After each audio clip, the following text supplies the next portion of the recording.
Radhe Radhe everyone. तो आज हम शुरू करेंगे कम्युनिकेशन इन एवरीडे लाइफ। हम शुरू कर रहे हैं इसका first chapter theory of communication and introduction. तो इसके इंट्रोडक्शन में देखते हैं क्या है, संचार क्या है, संचार की थ्योरी क्या है, इस बारे में हम पढ़ेंगे। इस चैप्टर के अंदर थोड़ा स्ट्रक्चर देख लेते हैं। इसमें हम पढ़ेंगे कम्युनिकेशन के डिफाइन, कैसे डिफाइन किया गया कम्युनिकेशन का, प्रोसेस क्या है, फंक्शंस क्या होते हैं, एक इफेक्टिव कम्युनिकेशन क्या होता है, कम्युनिकेशन के टाइप्स क्या होते हैं, बैरियर्स क्या होते हैं, मतलब क्या क्या बाधाएं आ जाती है कम्युनिकेशन लाइफ में, और 7 C's और इफेक्टिव कम्युनिकेशन के 7 C's का भी हम इसमें पढ़ने वाले हैं। शुरू करते हैं इंट्रोडक्शन से। जो कम्युनिकेशन होता है इसमें क्या होता है, हम अपनी एक्टिविटी को किसी भी एक्टिविटी को इन्फॉर्मेशन के ज़रिए, इमोशंस के ज़रिए, फीलिंग्स के ज़रिए किसी दूसरे तक जब हम शेयर करते हैं, किसी दूसरे को बताते हैं, तो उसी को संचार कहा जाता है। जो कम्युनिकेशन वर्ड है वो लैटिन वर्ड से आया है, जिसका मतलब होता है कम्युनिकेयर, विच मीन्स शेयर, यानी कि किसी भी चीज़ को शेयर करना। कम्युनिकेशन के ज़रिए कम्युनिकेट करके किसी चीज़ को शेयर करना, वही कम्युनिकेशन कहलाता है, संचार कहलाता है। अब आगे बढ़ते हैं। इसमें आगे कुछ जाते हैं आपके लर्निंग ऑब्जेक्टिव्स, जिसमें अगर आप इन ऑब्जेक्ट्स को लर्न करके इन एज इट इज़ इसी पॉइंट्स को एग्जाम पे लिख कर एक्सप्लेन करके आएंगे, तो आपके एग्जाम्स में मार्क्स थोड़े से एक एक्सप्रेशन अच्छा पड़ता है। तो जो कॉन्सेप्ट इसमें कम्युनिकेशन के कॉन्सेप्ट से जो हमें बताया जा रहा है, फंक्शंस भी, इफेक्टिव, बैरियर, 7 C's, वही सब चीज़ें जो हमने स्ट्रक्चर में पढ़ी थी। अब कम्युनिकेशन की डिफ़ाइन कैसे किया गया है। डिफ़ाइन कम्युनिकेशन की बहुत से लोगों ने दी है, लेकिन एम.टी. मेयर और जी.ई. मेयर ने जो डिफ़ाइन दी है उसमें उन्होंने क्या कहा है, जो कम्युनिकेशन है वो रेफ़र करता है एक स्पेशल काइंड के पैटर्निंग को, जिसके अंदर हम अपनी फीलिंग्स को, एक्सप्रेशंस को एक सिंबॉलिक फॉर्म में एक्सप्रेस करते हैं, एक सिंबल के ज़रिए बताते हैं, in the written way, in the learning way, अलग अलग लोगों को, और जो अलग अलग लोगों के बीच में जो वो होता है, बातचीत करने का जो माध्यम होता है, उसको कम्युनिकेशन कहा जाता है। अब आगे हमारे कुछ क्वेश्चंस आ जाते हैं। इसमें पूछा है डिफाइन कम्युनिकेशन, तो वह एम.टी. मेयर वाली डेफिनेशन आप यहाँ पे अगर एज इट इज़ एग्जाम में भी लिख कर आते हैं तो आपको फुल मार्क्स मिलेंगे। इसमें इंपॉर्टेंस, इफेक्टिव कम्युनिकेशन की इंपॉर्टेंस बताई जाती है।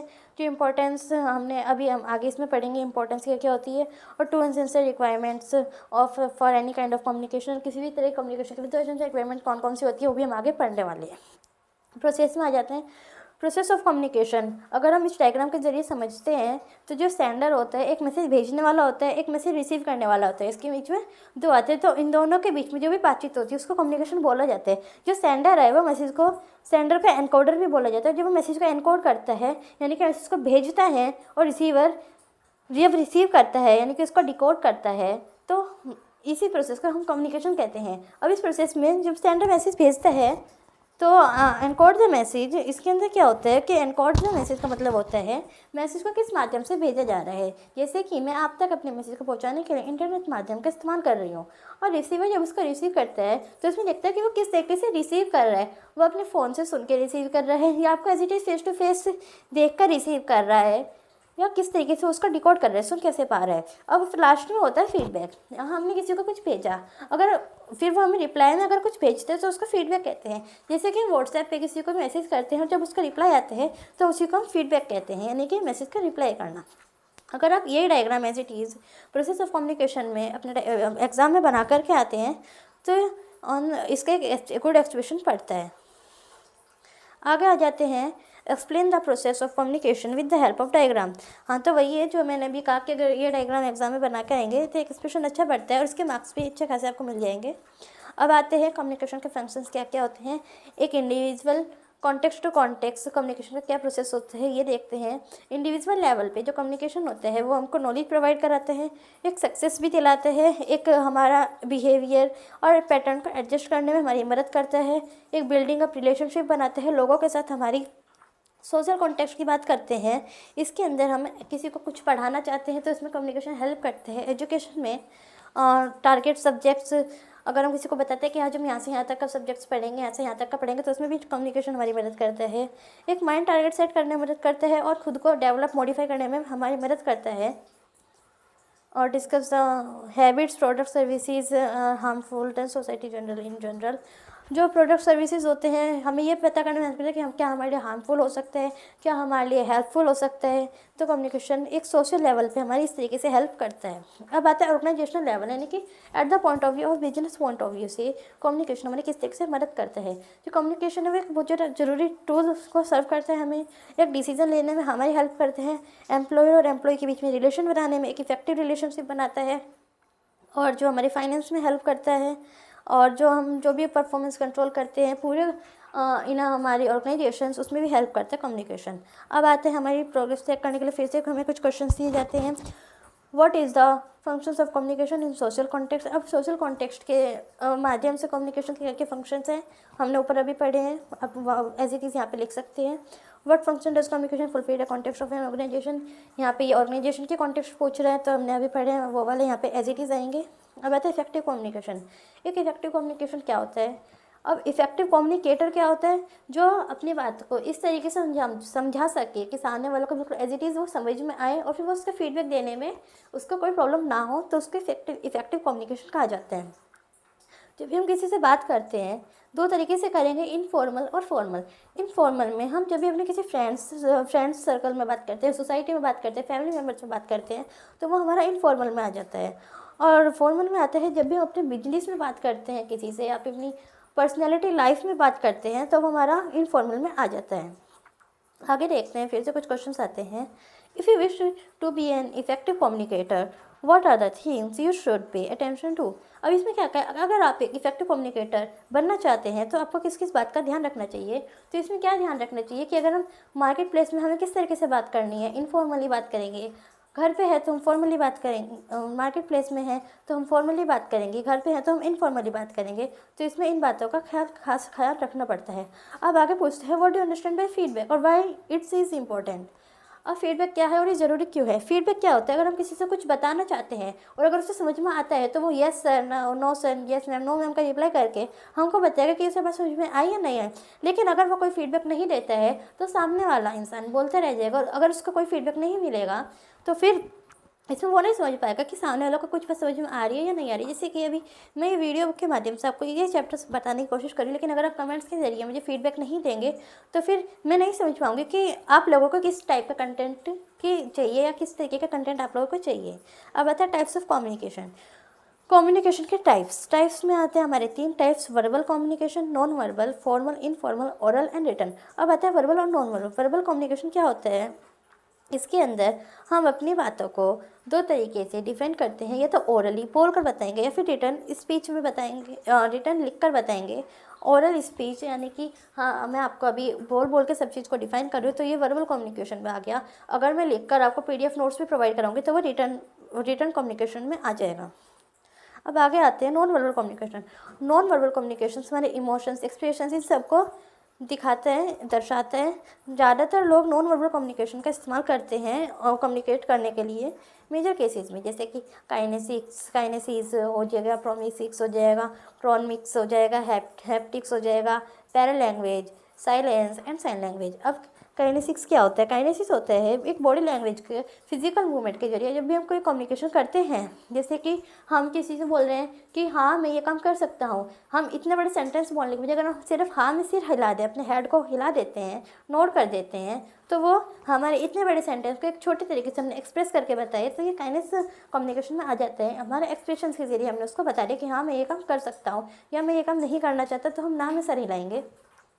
अब आता है पर्सनल अपीयरेंस। ये काइनेस कम्युनिकेशन में ही नॉन वर्बल का एक पार्ट है। पर्सनल अपीयरेंस क्या होता है, हमारा फर्स्ट एक्सप्रेशन कैसा होना चाहिए कि हम जब किसी से कम्युनिकेट करते हैं किसी के भी साथ, तो हमारा फर्स्ट एक्सप्रेशन बहुत ज़्यादा मैटर करता है। पोस्चर होता है, posture refers the way hold over self when stand sit walking and choose not to talk. अगर हम कहीं पे भी खड़े होकर बातचीत करके किस तरीके से बात कर रहे हैं, हमारा पोस्चर होता है कि हमारा खड़े होने का ढंग कैसा है, हम पागलों की तरह खड़े हैं, हम एक अच्छे पैटर्न में खड़े हैं, पर्सनैलिटी बनाकर खड़े हैं, तो ये भी डिपेंड करता है सामने वाले इंसान को समझने के लिए कि हमारी पर्सनैलिटी कैसी है। अब एक आता है गेस्चर। गेस्चर में क्या होता है कि हमारा हैंड्स, फेस के जरिए जब हम किसी भी हम मूवमेंट करते हैं हैंड्स फेस का, क्योंकि अगर हम मूवमेंट करके बातचीत नहीं करते हैं तो हमारा एक्सप्रेशन इतना बेटर नहीं बैठता। हम अगर सीधे खड़े होकर स्टैंड होकर सिर्फ नॉर्मल बातचीत करेंगे, हमारा वो एक्सप्रेशन नहीं बैठेगा जो हमारा गेस्चर में बैठेगा। कि जब हम अपने हाथों को हिलाकर, फेस और हैंड्स को हिलाकर हम बातें करते हैं तो उसका जो हमारा एक्सप्रेशन है वो थोड़ा अलग बैठता है। अब आता है फेशियल एक्सप्रेशन। फेशियल एक्सप्रेशन हम बातचीत करते हुए किस तरीके का फेस बना रहे हैं। हम सैड बातचीत करें तो हम सैड फेस में बात करते हैं, हम किसी हैप्पीनेस की बात करें तो हम थोड़े खुश होकर बात करते हैं, एक्साइटमेंट की बात करें तो एक्साइटेड होकर बात करेंगे। तो वो होता है हमारा फेशियल एक्सप्रेशन। अब आता है आई कांटेक्ट। हम जब भी किसी से बात करते हैं हमारा आई कांटेक्ट कैसा होना चाहिए। आई कांटेक्ट बहुत ज़्यादा इंपॉर्टेंट होता है एक इफेक्टिव कम्युनिकेशन बनाने के लिए। अगर हम आंखें झुका के बात कर रहे हैं तो इसका मतलब सामने वाला हमसे एज में बड़ा है तो हम उसको सम्मान दे रहे हैं। मतलब हमारा आई कांटेक्ट बहुत ही ज़्यादा इंपॉर्टेंट होता है। अब आता है प्रॉक्सिमिक्स। प्रॉक्सिमिक्स क्या होता है? स्पेस और lag between the sender and receiver the message also speak volumes. अब आता है सेंडर और रिसीवर यानी कि भेजने वाला और सुनने वाले के बीच में कितना डिस्टेंस है और हमें कितनी ज़्यादा वॉल्यूम में स्पीक करना है, ये बताता है हमें प्रॉक्सिमिक्स। ये आपको एक डायग्राम के जरिए बताया गया है। इसमें आपको यह बताया गया है कि पब्लिक स्पेस, सोशल स्पेस और पर्सनल स्पेस। और यह हम अभी नीचे पढ़ते हैं। अब आते हैं इंटीमेट। इंटीमेट क्या होता है? इंटीमेट रिलेशन जोन 18 इंच से मैक्सिमम मिनिमम 18 इंचज़ का 1 से हाफ फीट का मैक्सिमम इसमें गैप होता है। जैसे कि हमारे फैमिली मेम्बर्स अगर आपस में बैठ के बातचीत कर रहे हैं तो वो इंटीमेट में आएगा। पर्सनल जोन यानी कि स्ट्रेचेज वो 18 इंच से 1.5 फीट से 4 फीट तक चला जाता है। जैसे कि हमारे क्लोज फ्रेंड्स, कलीग्स, इन सब के अगर हम इन सब से कम्युनिकेशन करते हैं तो वो पर्सनल कम्युनिकेशन में आ जाएगा। अब आता है सोशल कम्युनिकेशन। 4 से 12 फीट चला जाता है। जैसे हमारे relationship normal, formal and official. हम अपने घर में ऑफिशियली लैंग्वेज में बात करते हैं, इनफॉर्मली बात करते हैं तो वो सोशल में चला जाता है। पब्लिक कम्युनिकेशन पब्लिक में जाता है जो अगर 12 से 25 फीट से रेंजेस है। आईसाइट हियरिंग है, इवेंट फॉर्मल है। 6 इवेंट में जाके कुछ बोलते हैं, पीएम हमारे कुछ बातें करते हैं तो हमारे पब्लिक कम्युनिकेशन में आ जाते हैं। अब बताए क्रॉनिक्स। क्रॉनिक्स क्या होता है? Manage ever time communication lot of kind persons where. अब इसमें आता है कि हम जब भी कम्युनिकेट करते हैं अपने टाइम को कैसे मैनेज करते हैं। हम the study of the use of time communicate known as communication. जो टाइम को, समय को देखते हुए बातें करना कि हम हाँ इतने टाइम में हमें इतना लेक्चर कवर अप करना है तो वो हमारा क्रॉनिक्स कम्युनिकेशन में आ जाएगा। क्योंकि हम एक टाइम लिमिट को सेट करके अपनी बातों को किसी और माध्यम तक पहुँचा रहे हैं। जैसे फैशनर world in the time valuable resources. Time is आज के ज़माने में एक टाइम को बहुत ही ज़्यादा महत्व दिया जाता है कि समय की कीमत बहुत ही ज़्यादा लगाई जाती है। तो इसीलिए समय को देखते हुए हर कोई, आपका एग्ज़ाम है, आप एग्ज़ाम से अगर एक दिन पहले भी देख रहे हैं तो आप एक ऐसी वीडियो देखेंगे जो छोटे टाइम में फुल ऑफ चैप्टर का कवर अप करे और आप लोगों को समझ में भी आए। तो इसी को बोलते हैं क्रोनोमिक्स, यानी कि आप समय को देखते हुए अपने काम को कर रहे हैं। अब आते हैं हैप्टिक्स। हैप्टिक्स होते हैं लैंग्वेज ऑफ टच। अगर हम किसी को टच करके कुछ बोलते हैं, जैसे किसी को थप्पड़, हमें किसी पे गुस्सा आ रहा है तो हम उसको स्लैप करेंगे, किसी से हमें दोस्ती करनी है तो हम उसको हैंडशेक करेंगे। तो ये होती है लैंग्वेज ऑफ टच। अब आता है पैरा लैंग्वेज। पैरा लैंग्वेज में convert the themes while speaking. जब भी हम बोलते हैं कि किसी को बताते हैं, बोल कर बताते हैं, उसमें हम जो चीज़ों को कन्वे करते हैं। When a telephone bell rings and you pick up the receive and hear the word hello. अगर आप किसी को फ़ोन आ रहा है और आप उसको उठा कर ऐसे हेलो हो रहे हैं, उससे फ़ोन पे कोई बात करे तो वो पैरा लैंग्वेज के अंडर में आ जाता है। जैसे कि इसमें आते हैं volume variation, pauses, speed speaking, pauses, word stress, inflection, non influencing. अब इन्फ्लेक्शन क्या हो जाता है? इन्फ्लेक्शन एक स्मॉल बीट साउंड होती है जो अटैच करती है अल्ट्रानेसिस को, और इन्फ्लेक्शन होती है और अब एक छोटी बीट साउंड अगर हम किसी से बोलते हैं हाँ, इस तरीके से अगर हम साउंड का इस्तेमाल करते हैं कम्युनिकेशन के ज़रिए तो वो नॉन फ्लुएंसीज में जाती है। अब आता है साइन लैंग्वेज। साइन लैंग्वेज क्या होती है? Refer the simple commonly use with in the particular community और communicative group to mean something that stands for all members at community. For example traffic language. अगर हम किसी कम्युनिटी को कुछ समझाना चाहते हैं, कुछ बोलना चाहते हैं सिर्फ साइन के जरिए, जैसे कि ट्रैफिक लाइन के सिग्नल्स होते हैं, ट्रैफिक रोड पे जो सिग्नल्स लगे होते हैं, ग्राफ्स होते हैं, मैप्स होते हैं, अलार्म होते हैं। अगर हमारे अलार्म, हमको कुछ अलार्म्स बजते हैं, मैप्स होते हैं, गूगल मैप हमें कुछ बताते हैं साइन के जरिए, तो वो सब चीज़ हमारे साइन लैंग्वेज में आ जाते हैं। जैसे कि ऑडियो साइन भी होते हैं, विजुअल साइन भी होते हैं, ऑडियो विजुअल साइन भी होते हैं। अब आगे हमारे ये एक और चेक के प्रोग्रेस के क्वेश्चन आते हैं। Explain kinesics, haptics, para language and sign language. हमने ऊपर पढ़ी, आप वहीं से ये सब देख सकते हैं। Formal and informal communication. अब आता है फॉर्मल कम्युनिकेशन। फॉर्मल कम्युनिकेशन होते हैं जो हम अपने ऑफिस लैंग्वेज ऑफिशियली जो बातचीत करते हैं वो फॉर्मल में आता है। इनफॉर्मल जो हम अपने फ्रेंड्स के साथ बातचीत करते हैं वो इनफॉर्मल में आता है। अब आता है ग्रिपवाइन चैन। ग्रिपवाइन चैन क्या होती है? ग्राफेमाइन चैन के 4 टाइप्स होते हैं, सिंगल स्ट्रैंड चैन, गॉसिप चैन, प्रोबेबिलिटी चैन, क्लस्टर चैन। अब इसको एक एक करके देखते हैं। ये इसके कुछ डायग्राम्स है, आप इसको अच्छे से रीडअप करने का।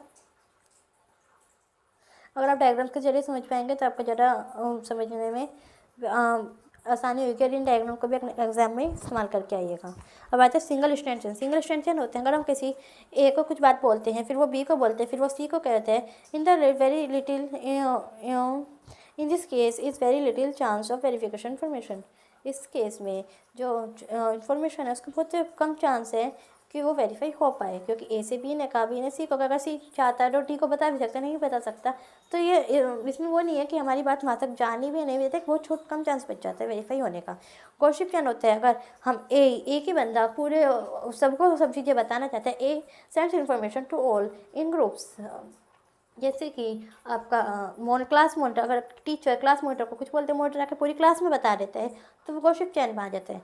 Probability chain, when a person is sent randomly specifically without choosing any recipient of the message. अगर प्रोबेबिलिटी चैन में क्या होता है, अगर एक किसी को भी कुछ भी बता देता है, नहीं पता कि वो किस तक पहुंच सकता है, किसे सुनाई देगा, उसने ऐसे आके कुछ बोल दिया और वो जिसने सुनना था सुन लिया, जिसने नहीं सुनना था उसने नहीं सुना, तो ये प्रोबेबिलिटी चैन में आ जाता है। क्लस्टर चैन, अगर ए मैसेज भेजते हैं बी को, बी सेंड करता है ई को, and each of them convey cluster others, और ऐसे ही एक दूसरे को सब लाइन वाइज बताते जाते हैं, तो वो हो जाता है cluster chain. As a mention grapevine, अब जो ग्रेपवाइन है उसका मिसयूज़ भी हो जाता है कई बारी। The information passed on a circular can be inaccurate and sometimes and we malafide intention। कई बारी हम इंफॉर्मेशन को सेंड कर देते हैं, जैसे कि प्रोबेबिलिटी चैन के जरिए अगर हम इंफॉर्मेशन भेजते हैं तो वो उससे सही बंदा भी सुन सकता है, उससे गलत बंदा भी सुन सकता है, वो हम नहीं जानते कि उसका इंफॉर्मेशन का मिसयूज़ भी किया जा सकता है। तो इसके एक ये हमारी डिसएडवांटेज आ जाती है ग्रेपवाइन चैन की। अब आता है message can easily distorted as there no return document for differences. अब इसमें क्या होता है, एक मैसेज को डिस्ट्रॉय भी बड़ी आसानी से हो जाता है, क्योंकि जो नो रिटर्न डॉक्यूमेंट होते हैं, अगर आप मान लो आप एक पार्टनरशिप फर्म खोलते हैं और अगर आपने पार्टनरशिप डीड ना बनाकर सिर्फ पार्टनर्स के बीच में ओरल एग्रीमेंट करवा लेते हैं, मुंह से बुलवा लेते हैं, और अगर जिसने जो आपका गवाह बना है अगर वो आपका मानने से इनकार कर देता है कि हाँ तुम दोनों के बीच में ऐसी कोई पार्टनरशिप हुई नहीं थी, तो यहाँ पे आपका काफ़ी नुकसान भी हो सकता है। तो इसीलिए एक रिटर्न फॉर्म में भी डॉक्यूमेंट का होना बहुत ज़्यादा ज़रूरी होता है। It's usually difficult to find origin of the miss information in a mass and over leading spread. ये बहुत ही ज़्यादा ओरिजिन को फाइंड करने में कि इन्फॉर्मेशन किसने कही है, ये फाइंड करने में बहुत ही ज़्यादा डिफिकल्टी भी करते हैं। अब grapevine can be effectively used by an organisation. अब ग्रेपवाइन का कई बार सही यूज़ भी बहुत ही ज़्यादा किया जाता है। जो हमारा टाइम इसमें जो है ये टाइम स्पेंडेबल प्रोसेस नहीं होते, इसमें टाइम हमारा बच जाता है। जो चैनल स्पीडी, जो हम जो भी कहना चाहते हैं चैनल के माध्यम से, तो हमारा बहुत जल्दी हम कह पाते हैं।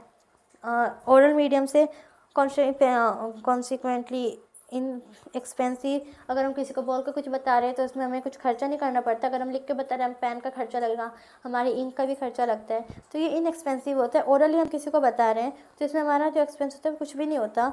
जो नेटवर्क होता है वो मल्टी डायरेक्शनल होता है, फ्लेक्सिबल होता है। जो चैनल का फीडबैक है उसको भी इसमें हम इस्तेमाल करते हैं, और डिसीजन मेकिंग में ये हमारी हेल्प करते हैं। और भी बहुत ज़्यादा इसके यूज़ होते हैं। अब आगे आता है प्रोग्रेस चेक करने के लिए फिर से क्वेश्चन आते हैं। What is grapevine communication, grapevine communication क्या होता है, हमने अभी ऊपर पढ़ा है, इसमें इसके ये सारे टाइप्स आ जाएंगे। How it can be misuse, इसका मिसयूज़ कैसे होता है, हमने अभी ऊपर पढ़ा है। ठीक है, बैरियर्स ऑफ कम्युनिकेशन। अब आता क्या क्या बाधाएं आती है कम्युनिकेशन में। वेरियर्स में इसमें क्लासिफिकेशन में 2 कम्युनिकेशन चैनल को दिखाया। एक तो चैनल नॉइज़, या कहते हैं सिमेंटिक नॉइज़। चैनल नॉइज़ क्या होती है, जब हमारे एक्सटर्नल एनवायरनमेंट में बिजनेस के या फिर किसी में भी एक्सटर्नली अगर कोई भी प्रॉब्लम होती है, और अगर वो होती है चैनल नॉइज़। अगर बाहर से कोई प्रॉब्लम आती है, इंटरनली अंदर की तरफ से कोई प्रॉब्लम आती है, तो वो होती है सिमेंटिक नॉइज़। अब आते हैं चैनल नॉइज़। चैनल नॉइज़ में क्या बता रहा है ये, when there is any unwanted inferences or snag in the medium of communication process, the term channel noise, for example, anosematic phase, illegible handwriting can be termed in the channel noise, and both cases are factors create communication failure and not intrinsic part of message. In the case of communication environment which are suitable for communication, and in the other medium of communication, and editing not readable. अब अगर मान लीजिए आप किसी market place में जाकर किसी को कुछ बोलना चाहते हैं और वहाँ पे बहुत ही ज़्यादा शोर मचता है मार्केट प्लेस में, तो आप वो अपनी बात को नहीं कह पाते हैं, तो ये आपकी चैनल नॉइज़ में आ जाता है। अगर आप किसी को लिख कर कुछ बोलना चाहते हैं और आप वहाँ तक नहीं पहुँचा पा रहे हैं, तो ये भी आपका चैनल नॉइज़ में आ जाता है किसी भी मार्केट प्लेस में। या अगर एक क्लास में मॉनिटर आकर आपको कुछ बोलते हैं और आप लोग नहीं सुनते हैं, तो वो सब चैनल नॉइज़ में आ जाते हैं कि क्लास के बच्चे सुन ही नहीं रहे हैं। अब आता है physical noise in channel. Physical noise क्या होती है चैनल में? Undesirable physical noise great barrier to the communication. Physical noise related the communication process can be cause a barrier. Physical noise होती है जब भी कोई फिजिकली नॉइज़ आती है, यानी कि हम किसी से कुछ बोलना चाहते हैं, वो नहीं सुन पा रहे हैं, बहुत ही ज़्यादा शोर मच रहा है, तो वो फिजिकल नॉइज़ में आ जाता है और एक बहुत बड़ी बैरियर बन जाती है कम्युनिकेशन के चैनल में।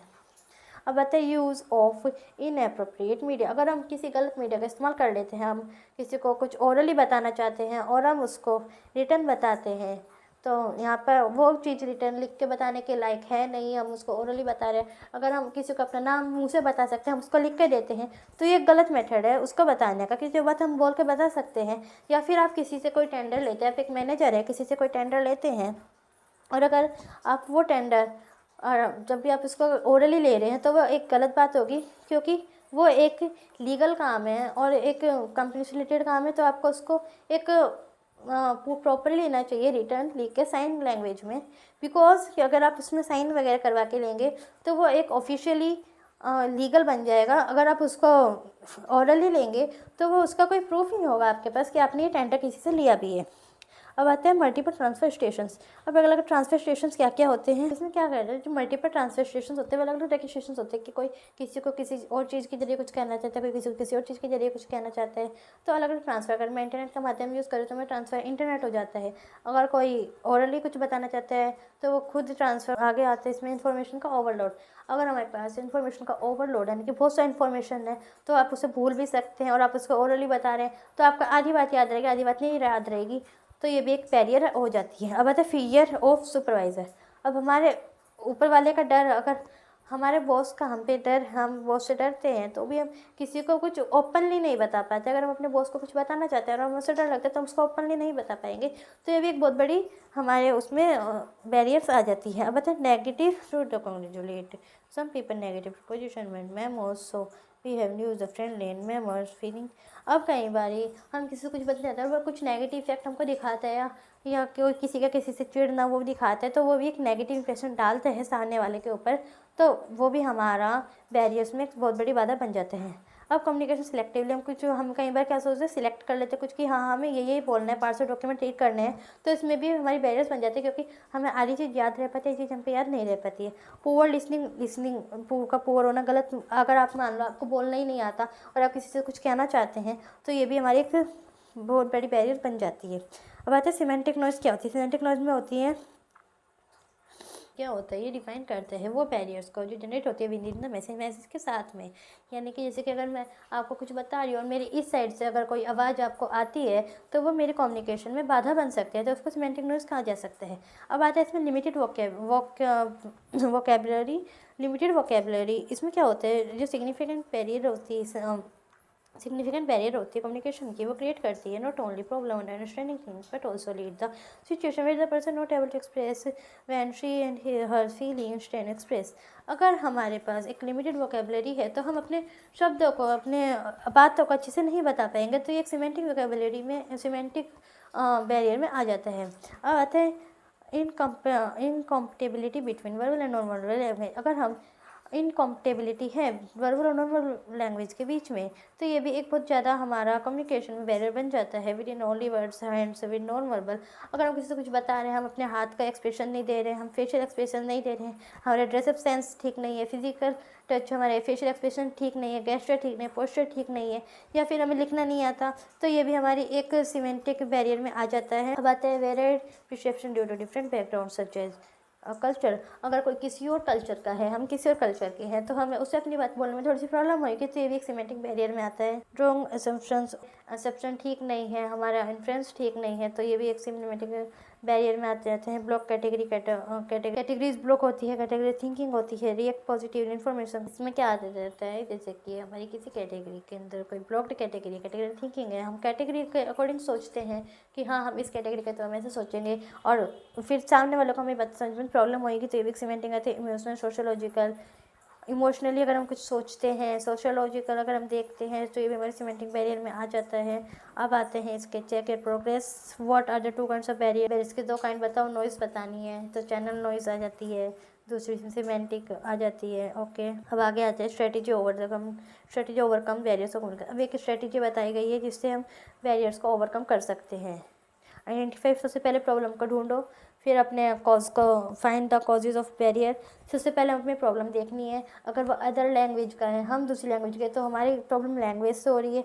फिर कॉज ऑफ बैरियर को देखो कौन सा है, यहाँ पे लैंग्वेज बैरियर आ रहा है। वर्क अल्टरनेटिव सॉल्यूशन, अब इस पर हम काम करेंगे। हम किसी ऐसे व्यक्ति को ढूंढेंगे जो हमारी भी भाषा जानता हो और उसकी भी भाषा जानता हो, तो हम दोनों की बातों को जो एक्सप्लेन कर सके। एंड ऑप्शन बेस्ट सॉल्यूशन हमारी यही होगा, और इसी तरीके से हम अपनी जो कम्युनिकेशन में आने वाली बैरियर को है वो सॉल्व कर पाएंगे। अब I think that's the last point, 7 C's of effective communication. 7 C's effective communication में 7 C's होते हैं, और ज़्यादातर एग्जाम में यही क्वेश्चन आते हैं। सबसे पहले आता है कंप्लीटनेस। फर्स्ट सी आता है completeness. Anything must be complete, the sense of message should have all facts required the for the comprehensive message. सबसे पहले हम किसी मैसेज का अगर बोल रहे हैं तो उसको इस तरीके से बोल रहे हैं उसको कंप्लीट किया जाए, उसको समझ के बोल रहे, सोच समझ के बोलना चाहिए। मैं किसी मैसेज को तो कंप्लीट करना चाहते हैं। फिर तो कॉन्शियस है, refer the man communicating should try to make a message short possible and make effective. अब मैसेज को इस तरीके से, ऐसा मैसेज अगर हम किसी को बोलना चाहते हैं तो इस तरीके से मैसेज बोलो कि पूरा कॉन्शियस हो, हमें पता हो कि हम क्या बोल रहे हैं। एक शॉर्ट मैसेज बोलना चाहिए। अगर हम किसी को बोलना चाहते हैं कि मेरा नाम ये है, अगर हम ऐसे बोल रहे हैं कि मेरा नाम ये है, जो भी नाम है XYZ हम ले लेते हैं, तो अगर हमें इस तरीके से किसी को अपने बारे में कुछ भी बताना चाहते हैं तो इस तरीके से बताओ कि उसको सामने वाले को समझ में भी आए और वो बोर भी ना हो। एक कॉन्शियस तरीके से बताओ। Consideration in the communication implies the sender message steps to choose the audience readers in terms view point background. और कॉन्स्टिट्यूशन में क्या होता है कि जो सामने वाले को, जो सेंडर जो भी किसी को कुछ बताना है तो वो किस तरीके से बता रहा है, उसका जो बैकग्राउंड है वो कैसा है, व्यू पॉइंट कैसा है, जो ऑडियंस रीडर्स हैं उनको वो कैसा लगने वाला है, तो ये कॉन्स्टिट्यूशन में आ जाता है। अब बात है क्लैरिटी। हम जो भी कुछ बता रहे हैं उसमें क्लैरिटी होनी चाहिए कि सामने वालों को बिल्कुल स्पेसिफिकली वही समझे। हम जिस पॉइंट पे बात करना चाह रहे हैं वो एज इट इज़ वही उस पॉइंट को समझे, और फिर उस बाद में हमारे फीडबैक। कॉन्सर्टनेस होता है, concreteness in communication place being particular clear fuzzy and journal. जब भी हम कोई भी कम्युनिकेशन करते हैं तो उसमें कंसर्न होना चाहिए कि हम जो भी बात करें बिल्कुल क्लियर ही करें, ज़्यादा जनरली तरीके से कहें, बिल्कुल क्लियर करें और साफ तरीके से बोले। हमें ज़्यादा घुमा फिरा के बात नहीं करनी चाहिए। अब आता है कॉर्टेसी कम्युनिकेशन में simple as sender respect the receiver. अब इसमें क्या होता है, कॉर्टेसी में होता है कि जब हम जिसको भी बात बताएं, अगर हम अपने किसी बड़े को कुछ कह रहे हैं तो उसकी रिस्पेक्ट करनी चाहिए। छोटे को कुछ कह रहे हैं तो उसको प्यार से बताना चाहिए, मतलब बिल्कुल एक परफेक्ट तरीके से, कॉर्ड तरीके से हमें उसको बताना चाहिए। बताए करेक्टनेस नहीं प्रेजेंट ग्रामेटिकल एरर्स। अब हम अगर किसी को कुछ बताते हैं तो इस तरीके से बताए कि हमें ग्रामेटिकली प्रॉब्लम ना हो या हमारी कुछ लैंग्वेज में प्रॉब्लम ना हो, बिल्कुल करेक्ट तरीके से हमको किसी को कुछ पता चाहिए। तो यहाँ पे 7 C's में क्वेश्चन पूछा गया, फिर यहाँ पे आपकी एक्सरसाइज आती है, और then now the chapter is over.